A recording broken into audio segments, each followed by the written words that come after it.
Hey, this is Zach with Use What You Got. Today I'd like to share with you how I built this stair railing. It was a project that wasn't supposed to happen, and then it had to happen, and I'll explain it on the way.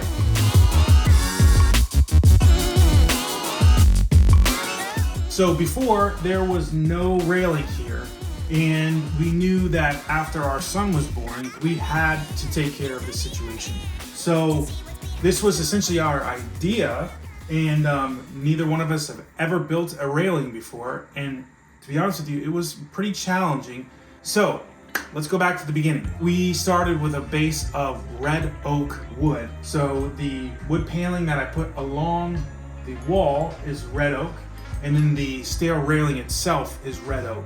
The spindles are just generic squared off spindles we found, and then inside of this is a 4x4 post, and I wrapped it in 1/2-inch plywood, and then these two little top pieces that I close it off with 3/4-inch red oak wood. I cut a larger piece and then a smaller square and just close them off. The first thing we did was we put the red oak piece on the wall, which the railing will be anchored to, and I used trim head screws, which are awesome. Put everything in place. I cut it to the width of the wall because it was slightly wider, and then once that was in place, we started marking out each location of the spindles. That was very time consuming, and we had a couple different designs, but we decided to go with this distance in between each one, which I can't remember. I think it was like 4 inches or something. Once we had all that marked out, then we could start finding angles and cutting each piece to the correct height. Again, I don't remember it exact off my head. I want to say maybe it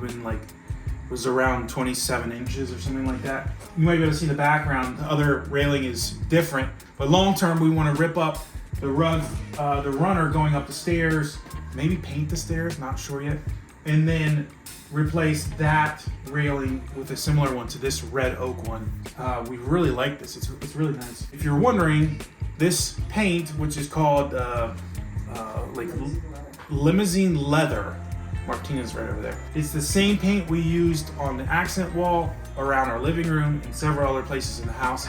So we really like this paint. Once we got the spindles in place and marked, then I started working on this pedestal essentially. I got a 4x4 piece of wood, and I actually did not drill a hole or cut a hole in the floor to fit it through. As you can see, like, it's really in there.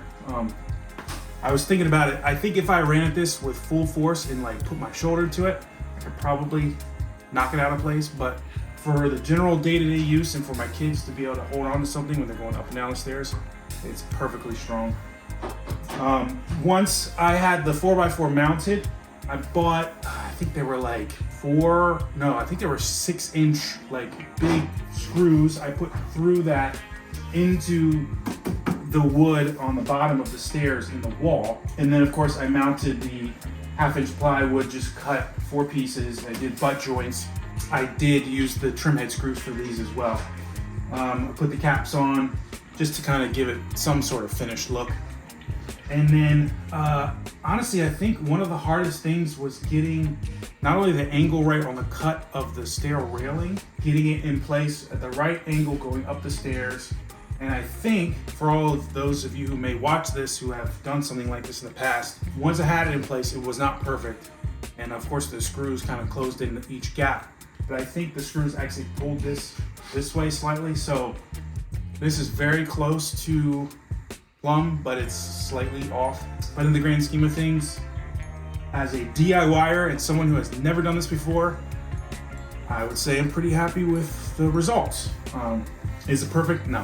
But of course, once we were done with that, we gave it, I think 2 or 3 coats of the black limousine paint, and then used we have like a 5-gallon bucket of the white paint we use everywhere, painted the base area and then the piece of wood that's on the wall.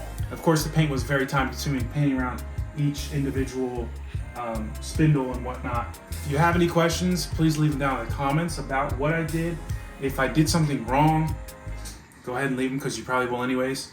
I'm pretty proud of what we did. I know for a fact it'd be way easier to install a railing on a landing than it is doing an angle like this. And I know this is a pretty short, I think this is maybe like 4.5 feet in length. It was maybe a little bit longer than a weekend project. Really cool learning experience doing this. I don't necessarily want to do it again. And yeah, I'll see you guys in the next video. Use what you got.